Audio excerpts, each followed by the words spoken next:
दोस्तों नमस्कार। दोस्तों अगर आपको आईपीओ में पैसा लगाना पसंद है और हाल के दिनों में आए आईपीओ में पैसा लगाने से चूक गए हैं या फिर आपने आईपीओ में आवेदन तो किया था लेकिन आपको आईपीओ के शेयर अलॉट नहीं हुए हैं तो आपके लिए अच्छी खबर है। 7 जनवरी को क्वाड्रेंट फ्यूचर टेक का आईपीओ खुल रहा है। तो इस एपिसोड में आगे हम आपको क्वाड्रेंट फ्यूचर टेक कंपनी के बारे में, उसके आईपीओ के बारे में, आईपीओ में कैसे निवेश करते हैं, आईपीओ में पैसा लगाकर निवेशक कैसे पैसा कमाते हैं, इन सब के बारे में बताएंगे। लेकिन सबसे पहले आप सबसे गुजारिश है कि चैनल के लिए नए हैं तो तुरंत सब्सक्राइब कर लीजिए, वीडियो को ज्यादा से ज्यादा शेयर कीजिए ताकि ज्यादा से ज्यादा लोगों तक जानकारी पहुंचे। हो सकता है आपके एक शेयर से आपके किसी अपनों का ही फायदा हो जाए। तो चलिए आगे बढ़ते हैं और बात करते हैं क्वाड्रेंट फ्यूचर टेक कंपनी के बारे में और उसके आईपीओ के बारे में। दोस्तों जिस भी कंपनी के आईपीओ में हम पैसा लगाना चाहते हैं सबसे पहले उस कंपनी के बारे में जानना जरूरी होता है। कहीं पर भी पैसा लगाकर पैसा कमाने का एक नियम है, पहले जहां पैसा लगाने जा रहे हैं उसके बारे में जानिए, उसके बाद ही पैसा लगाने के बारे में सोचिए। तो पहले हम कंपनी के बारे में बात करते हैं, यानी क्वाड्रेंट फ्यूचर टेक के बारे में। तो Quadrant Future Tek research driven company है। यह भारतीय रेलवे के लिए नेक्स्ट जनरेशन के ट्रेन कंट्रोल और सिग्नलिंग सिस्टम विकसित करने पर केंद्रित है।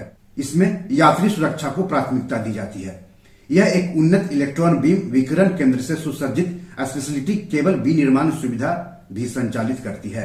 कंपनी ट्रेन नियंत्रण उत्पादों और समाधानों को बनाने के लिए एक समर्पित रेलवे सिग्नलिंग और एम्बेडेड सिस्टम डिजाइन केंद्र का दावा करती है। यह भारतीय रेलवे के लिए सुरक्षा और क्षमता बढ़ाने के उद्देश्य से एक स्वचालित ट्रेन सुरक्षा प्रणाली कवच पहल के तहत एक ट्रेन टक्कर को टालने का सिस्टम और एक इलेक्ट्रॉनिक इंटरलॉकिंग सिस्टम को विकसित कर रही है। कंपनी 2015 से कारोबार कर रही है। अब कंपनी के आईपीओ के बारे में जान लेते हैं। तो आईपीओ 7 जनवरी को खुलेगा और 9 जनवरी तक आप इसमें आवेदन कर सकते हैं। आईपीओ का फेस वैल्यू 10 रुपया प्रति शेयर है। इशू का प्राइस बैंड 275 रुपया से लेकर के 290 रुपया प्रति शेयर है। 50 शेयरों का एक लॉट होगा, मतलब निवेशकों को कम से कम 50 शेयर खरीदने होंगे, यानी ऊपरी कीमत के आधार पर कम से कम 50 × 290 यानी 14,500 रुपया निवेश करने होंगे। रिटेल व्यक्तिगत निवेशक अधिक से अधिक 13 लॉट यानी 650 शेयर खरीद सकते हैं। कहने का मतलब हो गया कि ऊपरी कीमत के आधार पर अधिक से अधिक 650 × 290 यानी 1,88,500 रुपये निवेश कर सकते हैं। कंपनी इस आईपीओ के जरिए करीब 290 करोड़ रुपए जुटाएगी। इसके तहत केवल ताजा शेयरों की बिक्री की जाएगी, यानी आईपीओ से मिला पूरा पैसा कंपनी के पास जाएगा।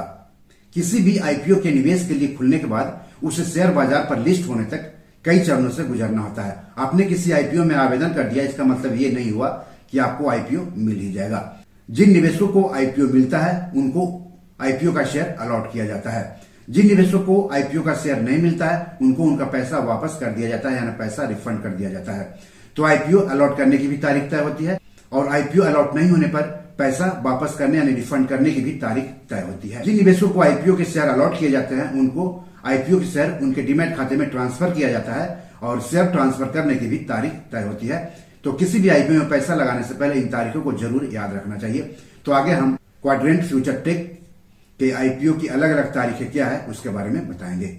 शेयर बाजार आईपीओ एफपीओ में निवेश करने के लिए निवेशकों के पास डीमैट अकाउंट के साथ साथ ट्रेडिंग और सेविंग्स अकाउंट भी होने चाहिए। आईपीओ के शेयर निवेशकों के डीमैट खाते में ट्रांसफर करने के बाद उन शेयरों की लिस्टिंग शेयर बाजार जैसे कि बीएसई और एनएसई पर की जाती है और लिस्टिंग की भी तारीख तय होती है। तो इस आईपीओ यानी क्वाड्रेंट फ्यूचर टेक आईपीओ के अलॉट की तारीख है 10 जनवरी। अलॉट नहीं होने पर पैसे की वापसी होगी 13 जनवरी को। निवेशकों के डीमैट खाते में शेयर ट्रांसफर होंगे 13 जनवरी को। आईपीओ शेयर की लिस्टिंग होगी 14 जनवरी को और शेयर बीएसई और एनएसई पर लिस्ट होंगे। आईपीओ में आरक्षण भी लागू होता है। तो इस इशू में 75% हिस्सेदारी योग्य संस्थागत खरीदारों यानी क्यूआईबी के लिए, 15% हिस्सेदारी एनआईआई यानी गैर सांस्थानिक निवेशकों या एचएनआई के लिए, जबकि बाकी 10% हिस्सेदारी रिटेल निवेशकों के लिए आरक्षित है। इस आईपीओ का बुक रनिंग लीड मैनेजर्स है संडे कैपिटल एडवाइजर्स, जबकि आईपीओ का रजिस्ट्रार और शेयर ट्रांसफर एजेंट है लिंक इन टाइम इंडिया। किसी भी आईपीओ में निवेश करने से पहले यह भी देख लेना चाहिए कि आईपीओ लाने वाली कंपनी आईपीओ से मिले पैसों का इस्तेमाल कहां कहां करेगी। तो यह कंपनी ताजा शेयरों की बिक्री से मिले करीब 150 करोड़ रुपए का इस्तेमाल स्पेशलिटी केबल डिवीजन के लिए दीर्घकालिक कार्यशील पूंजी की जरूरतों को पूरा करने में करेगी। करीब 24 करोड़ रुपए इलेक्ट्रॉनिक इंटरलॉकिंग सिस्टम विकसित करने के लिए देगी। करीब 24 करोड़ रुपए बकाया लोन के पूर्व भुगतान या पुनर्भुगतान के लिए आवंटित करेगी और बाकी पैसे का उपयोग सामान्य कॉर्पोरेट उद्देश्यों के लिए करेगी।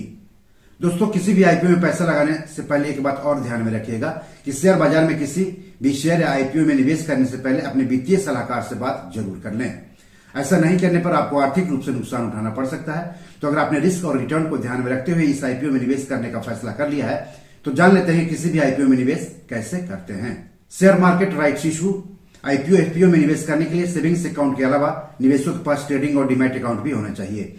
सेबी रजिस्टर्ड शेयर ब्रोकर्स के पास ट्रेडिंग और डीमैट अकाउंट खुलवाएं। हालांकि सेविंग्स अकाउंट बैंक के पास खुलवा सकते हैं। कई शेयर ब्रोकर्स तीनों अकाउंट खोलने की सुविधा देते हैं। डीमैट अकाउंट के जरिए ही किसी भी आईपीओ में निवेश किया जाता है। निवेशकों के डीमैट अकाउंट में ही आईपीओ से संबंधित फॉर्म मिलेगा जिसे ऑनलाइन भरना होगा। आईपीओ के संबंध में जानकारी के लिए आप अपने शेयर ब्रोकर से भी बात करें। अब सवाल है कि आईपीओ क्या होता है और निवेशक इसमें पैसा लगाकर पैसे कैसे कमाते हैं। तो आईपीओ यानी इनिशियल पब्लिक ऑफरिंग, हिंदी में उसको आरंभिक सार्वजनिक निर्गम यानी आरंभिक सार्वजनिक पेशकश कहते हैं। आईपीओ लाने वाली कंपनी आईपीओ के जरिए शेयर बाजार पर लिस्ट होती है और अपने शेयरों की बिक्री करके पूंजी बाजार से पैसे जुटाती है, निवेशकों को आकर्षित करती है, कंपनी को अपने व्यावसायिक संचालन का विस्तार करने में सक्षम बनाती है। वहीं दूसरी ओर निवेशक भी आईपीओ में पैसा लगाकर पैसे कमाते हैं, बशर्ते आईपीओ अच्छी कंपनी का हो। अब सवाल है कि आईपीओ से निवेशक कैसे कमाते हैं। तो आईपीओ के शेयर जिस कीमत पर निवेशकों को अलॉट होते हैं, अगर शेयर बाजार पर लिस्ट होने के बाद उन शेयरों की बाजार कीमत अलॉट हुई कीमत से अधिक होती है तो वही निवेशकों की कमाई होती है या रिटर्न होता है। मान लिया आपको किसी आईपीओ के शेयर 100 रुपया प्रति शेयर के हिसाब से अलॉट हुए। शेयर बाजार में लिस्ट होने के बाद उन्हीं शेयरों की बाजार कीमत अगर 150 रुपए प्रति शेयर पर पहुंच गई तो जो 50 रुपया है वही प्रति शेयर आपकी कमाई है। तो बी योर मनी मैनेजर में आज इतना ही। क्या आप क्वाड्रेंट फ्यूचर टेक के आईपीओ में पैसे लगाने जा रहे हैं? अगर हाँ तो बताइए कि क्यों आपको ये आईपीओ अच्छा लग रहा है। इस एपिसोड या पैसों से जुड़े कोई सवाल हो तो जरूर पूछिए। आगे किस टॉपिक पर वीडियो चाहते हैं हमें बताएंगे तो अच्छा लगेगा। धन्यवाद, नमस्कार।